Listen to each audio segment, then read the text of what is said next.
Baik, sebelumnya perkenalkan, nama saya Bunga Cynthia. Saya sebagai salah satu staf divisi marketing dari Jabar Bergerak Zilenials. Untuk poin 1.1, perihal pandangan saya terhadap penyebarluasan informasi perihal sampah di media Instagram itu tentunya sangat baik ya, karena materi atau pembelajaran yang bisa kami angkat sedikitnya itu bisa mengedukasi audiens yang kita punya di Instagram. Entah itu mungkin dalam skala besar, skala kecil, namun perubahan tetaplah perubahan, edukasi tetaplah edukasi. Jadi sebagai salah satu organisasi yang juga menyebarluaskan hal tersebut, saya tentu sangat berharap bisa mengedukasi banyak orang.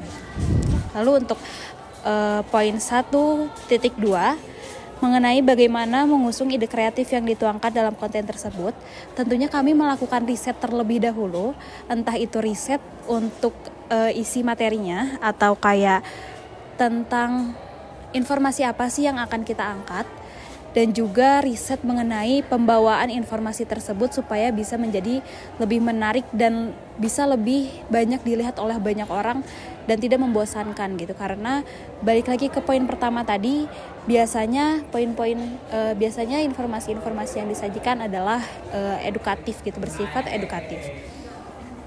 Terus untuk poin 1.3 perihal bagaimana kami mempersiapkan informasi yang akan disebarkan ini adalah setelah melakukan riset, kami juga melakukan research mengenai informasi yang memang jadi topik bahasan kami atau fokus bahasan kami gitu. Kita membaca beberapa jurnal, membaca beberapa artikel di internet. Sebenarnya cukup mudah sih.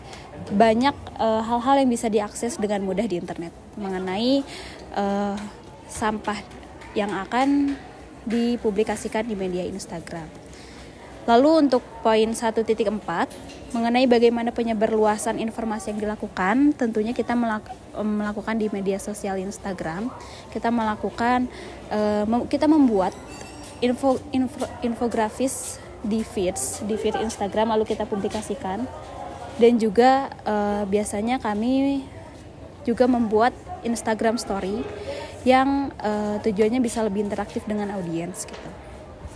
Terus untuk poin 1.5 mengenai bagaimana media sosial Instagram Jabar Zilenial dapat menjadi sebuah wadah pertukaran informasi adalah dengan cukup melalui jalan yang cukup panjang, karena dimulai dari Instagram yang mungkin followersnya tidak seberapa, sampai akhirnya kita menyebarluaskan informasi mengenai edukasi tersebut, terus juga menjadi sarana perkumpulan gitu ya, organisasi anak muda di Jawa Barat.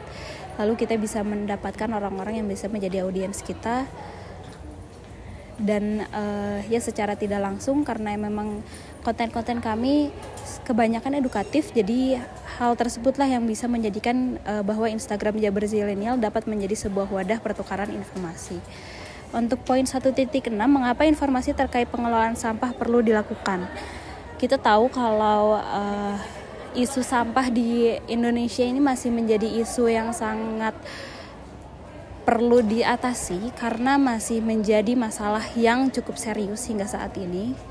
Masih banyak warga-warga yang istilahnya belum aware tentang bahayanya ketidaktahuan ini apa. Jadi harapannya balik lagi, kenapa kita menyebarkan informasi tersebut, karena kami ingin mengedukasi audiens gitu. Untuk poin 1.7, informasi seperti apa yang layak dikemas dalam Instagram Jabar Zilenial. Pastinya yang up to date, yang bisa relate juga sama audiens kami, yang bermanfaat dan juga yang memberikan dampak positif kepada banyak orang. Oke, selanjutnya untuk pertanyaan yang kedua mengenai visualisasi di Instagram Jabar Zilenial.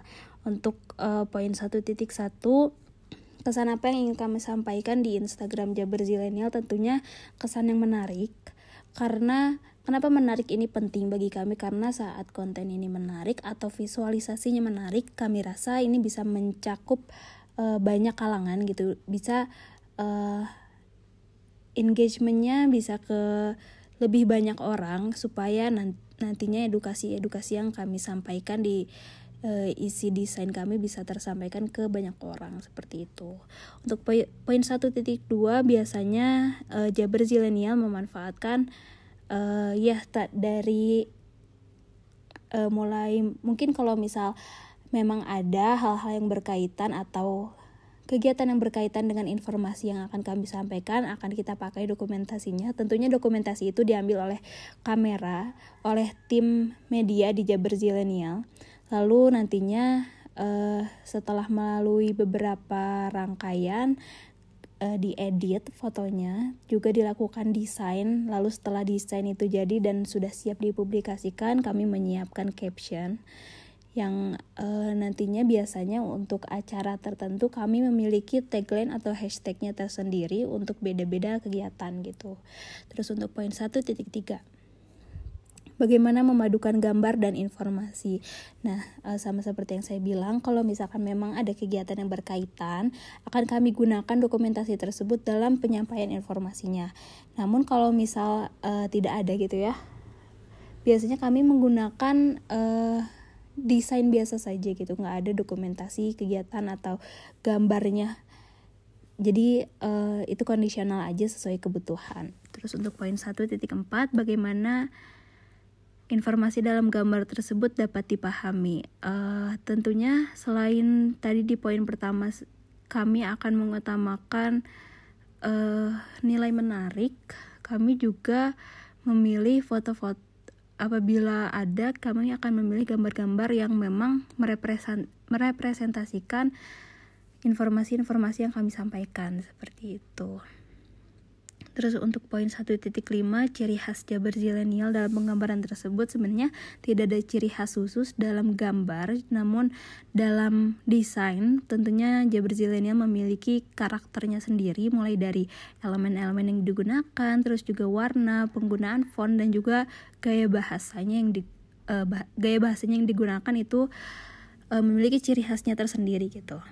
Terus untuk poin 1.6, apakah ada template dalam pengemasan atau template editan untuk mengunggah konten tersebut? Tentunya ada, utamanya dalam template pengeditan. Jadi di JBZ ini atau Jabar Zilenial kami memiliki yang namanya brand guideline untuk pengeditan di media sosial. Jadi mulai dari elemen-elemen yang digunakan, terus juga font, terus arahan untuk menggunakan backgroundnya seperti apa, warnanya seperti apa, dan lain hal sebagainya. Terus untuk poin 1.7, bagaimana timeline atau intensitas publikasi yang dilaksanakan. Biasanya kami mengutamakan untuk saat ada proker Jabar Zilenial ini bisa seminggu itu 2-3 konten. Namun untuk generalnya yang penting itu dalam sebulan minimal 4 konten. Namun ini sangat kondisional, mungkin bisa lebih dari itu dan juga bisa kurang dari itu. Oke, selanjutnya untuk nomor 3 mengenai bagaimana media sosial Instagram Jabar Zilenial mengedukasi terkait sampah.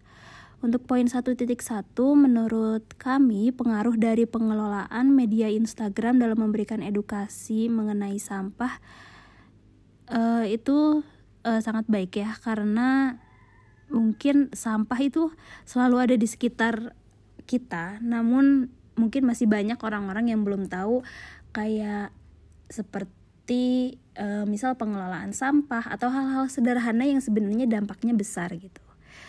Lalu untuk poin 1.2, bagaimana bentuk kolaborasi yang dilakukan terkait sampah melalui Instagram.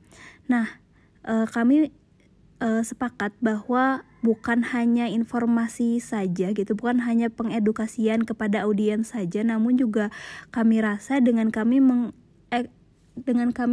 mengunggah edukasi tentang sampah ini, kami juga bisa menarik beberapa pihak yang mungkin bisa dijadikan kolaborator untuk pengedukasian sampah ini. Seperti halnya waktu itu kami pernah berkolaborasi dengan Pocari Sweat Running. Di sana kami diundang sebagai event partnernya untuk mengedukasi soal pengelolaan sampah langsung di tempat acaranya, seperti itu. Terus juga untuk poin 1.3, bagaimana Jabar Zilenial memberikan ruang interaktif pada media Instagram. Tentunya dengan menggunakan fitur-fitur yang ada di Instagram, biasanya kami lebih interaktif saat membuat Instagram story dengan memanfaatkan misal question box, terus juga polling, atau mungkin di Jabar Zilenial ada yang namanya adminnya itu Minzi gitu. Jadi Minzinya biasanya nanya-nanya ke audiens kayak apa sih yang kamu tahu tentang sampah, atau mungkin kamu tahu nggak sih kalau sampah itu cara mengelolanya seperti apa. Nah, seperti itu. Terus untuk poin 1.4, bagaimana media sosial Instagram Jabar Zilenial memberikan pesan edukatif terkait sampah. Tentunya selain berbentuk tulisan, kami juga membuat video yang memperlihatkan langsung action dari gimana sih cara kita mengelola sampah tersebut. Kalau misal dilihat di Instagram Jabar Zilenial ada reels yang berkaitan tentang mengelola sampah. Terus untuk poin 1.5, bagaimana media sosial Instagram mengembangkan pengetahuan baru perihal sampah. Nah, pengetahuan baru ini biasanya kami tuliskan dalam bentuk infografis gitu, ditulis di desain dari hasil research yang tim marketing sudah lakukan. Terus untuk poin 1.6, bagaimana media sosial Instagram dalam menengahi permasalahan perihal sampah yang terjadi. Tentunya untuk menengahi permasalahan, kami ya tidak jauh dari tetap mengedukasi bagaimana yang seharusnya. Terus juga kadang kami juga mengangkat isu-isu yang sedang hangat terjadi untuk sebagai awareness juga gitu ya kepada audiens kalau misal di sekitar kita tuh sedang ada permasalahan tersebut gitu. Untuk poin 1.7, mengapa perlu adanya pesan edukasi sampah yang dikemas secara menarik di media sosial Instagram? Oke, seperti yang poin pertama tadi, kita tahu kalau sampah itu erat kaitannya dengan kehidupan sehari-hari manusia, khususnya di Indonesia yang nggak jauh notabene dari masalah sampah gitu.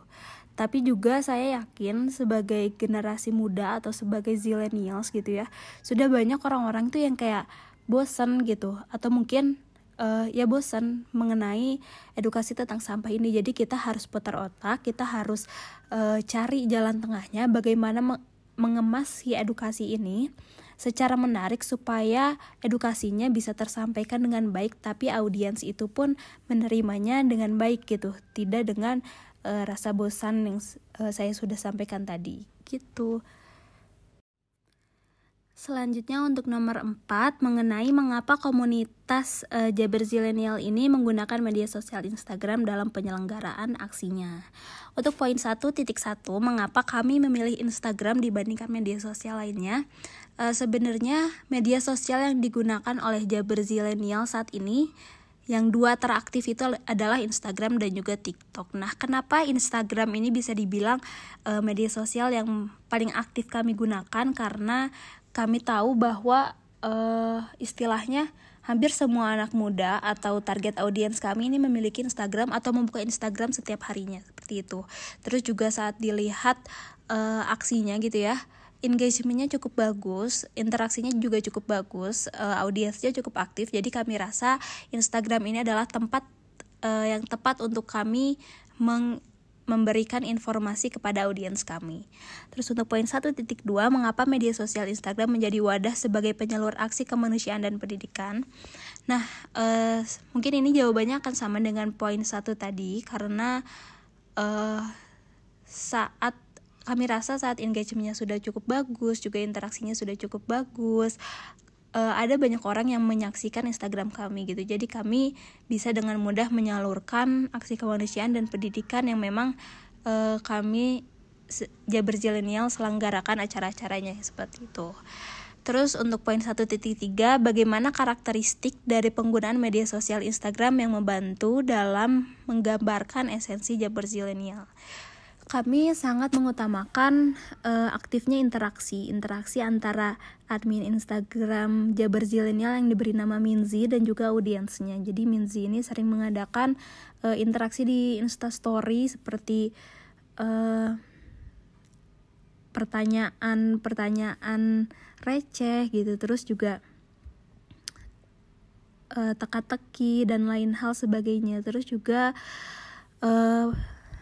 ya kami sangat mengutamakan interaksi supaya orang-orang atau mungkin audiens kami juga nggak bosan gitu saat buka Instagram kami yang isinya memang kebanyakan edukasi gitu. Untuk poin 1.4, apa yang menjadi sebuah keunggulan pada media Instagram? Tentunya kami bisa meraih banyak orang dari banyak kalangan, juga banyak daerah. Itu yang tentunya utamanya sangat tidak terbatas gitu, meraih audiens. Untuk poin 1.5, apa yang menjadi kekurangan dalam penggunaan media Instagram? Mungkin lebih ke, saya rasa mungkin lebih ke sumber daya manusianya kali ya. Karena kadang di Instagram ini sangat cepat pergerakannya, kayak tren-tren yang sedang hits atau sedang naik itu sangat cepat pergantiannya. Jadi menjadi tantangan tersendiri bagi kami harus terus mengikuti perkembangan yang terjadi di Instagram gitu. Terus untuk poin 1.6, bagaimana mempertahankan penggunaan media sosial Instagram di tengah media sosial lainnya? Tentunya kami menjadwalkan konten dengan teratur. Setidaknya dalam 1 bulan itu ada konten yang kami sampaikan kepada audiens. Atau mungkin kami selalu memperlihatkan dokumentasi dari kegiatan kami di Instagram, seperti itu. Untuk poin 1.7, mengapa akun Instagram Zebra Zilenial didominasi tone biru, hijau, dan kuning? Sebenarnya mungkin itu representasi dari logo Zebra Zilenial tersendiri ya, yang merupakan perpaduan dari warna biru, hijau, dan kuning. Di luar itu tidak ada filosofi lainnya. Jadi pure dari representasi logo biru, hijau, dan kuning, seperti itu.